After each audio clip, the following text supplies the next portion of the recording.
Well, it's very simple. You've got to choose your education. If you listen to a financial planner like a super person, they can put you in stocks and bonds are crashing. It used to be, and I don't know how it is in Aussie here, but bonds were considered safe. Today, they're the most dangerous assets you can put your money into. And the S&P 500 is at all-time highs. And my generation, the boomer generation, is getting ready to retire. So this little cartoon character, Peanuts, with Lucy and Peanuts. And so Lucy would hold the football like this, and Charlie would run up, and she'd pull the ball away. I think they're going to do that to the boomers.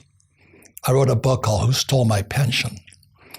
And written by a forensic economist, because they're going to steal our pensions.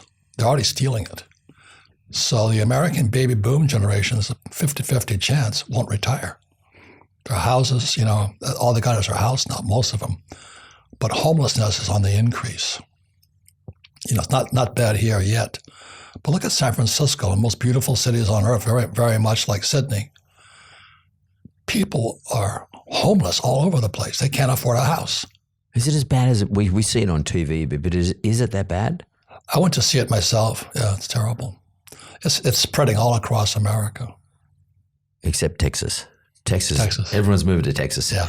That's Texas and Florida. Texas and Florida. So it just on the stock market, and I'd like to get your take on this. I read some articles recently that were talking about the valuations of American stocks, particularly some of those ones that are sort of trading in that AI territory, and the multiples that are sort of sitting against these stock trades. And they're sort of saying that this article, it was in The Economist, but it's sort of indicating that it's just not possible to grow from here at the same rate or in anywhere near the rate that it has grown in the past, and that the people are paying prices today based on future outcomes. And if I want to be a naysayer or perhaps a stock pessimist, well, just call me a naysayer, then I would be shorting the market. In other words, I'd be selling stocks because it just can't continue to grow at the rate it's been growing.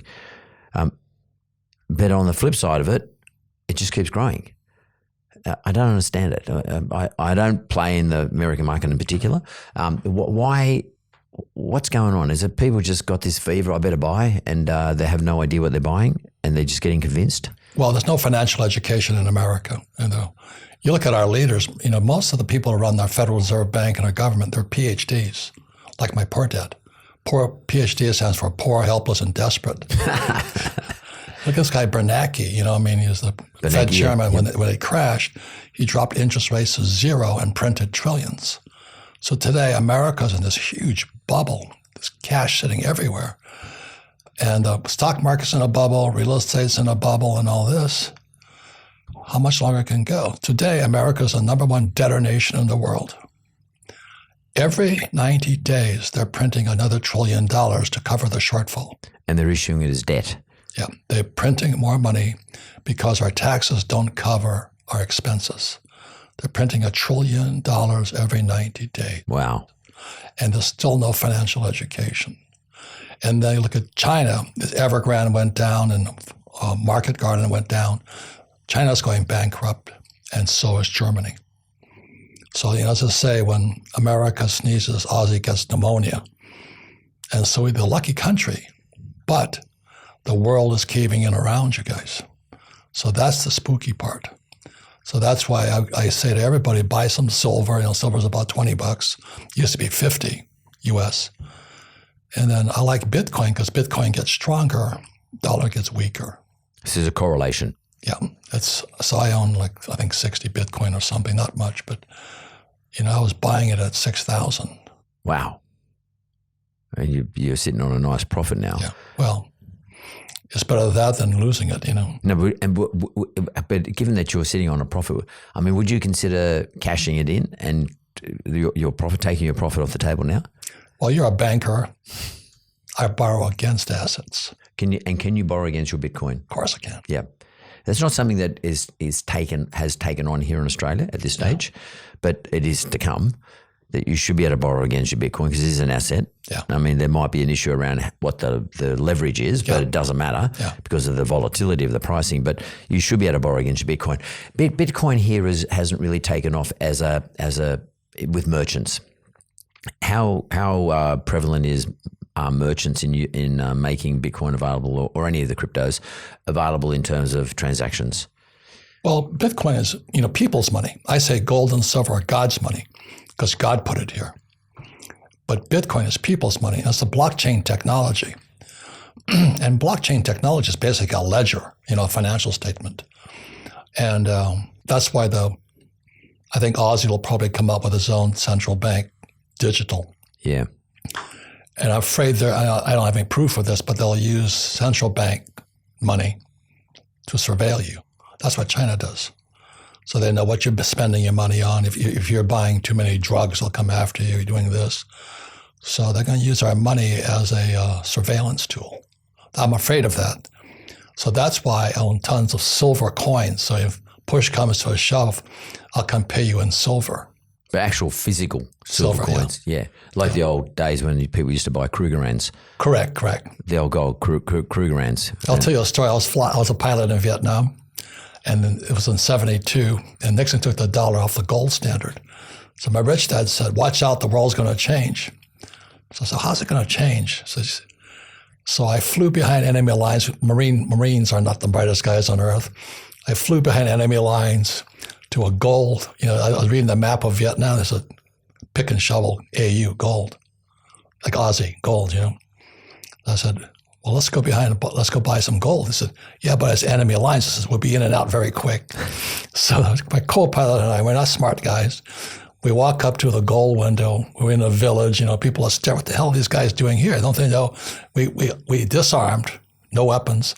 Walked in. So we come as capitalists, not Marines. I'm talking to this little Vietnamese woman with red teeth, and I think gold was, let's say, $50. I tried to give her 30 for it. And she looked at me and went, spot. I went, what? I said, 30. Spot. I didn't know what spot meant. I said, I got a spot on my shirt or something. And she was talking about gold is the same price throughout the world. That little Vietnamese woman, I don't think she went to Harvard. And then there was none of these available. Yeah. And she was telling me, she was teaching me the best lessons of all. So we came home empty-handed, and I flew then to Hong Kong, and I bought my first gold was a Krugerrand. $50 I paid for it. I still have that Krugerrand today. Oh, wow. And it's now worth $2,200.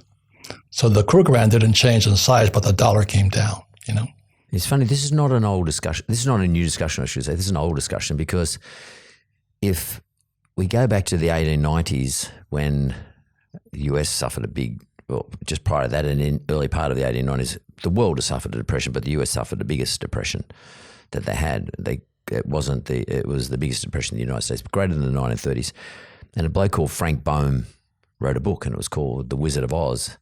And that's a very good description. Yes. And the Oz, of course, was about an ounce of gold. And the big argument, because there was an election on, the big argument at the time was, should we have the silver standard or the gold standard?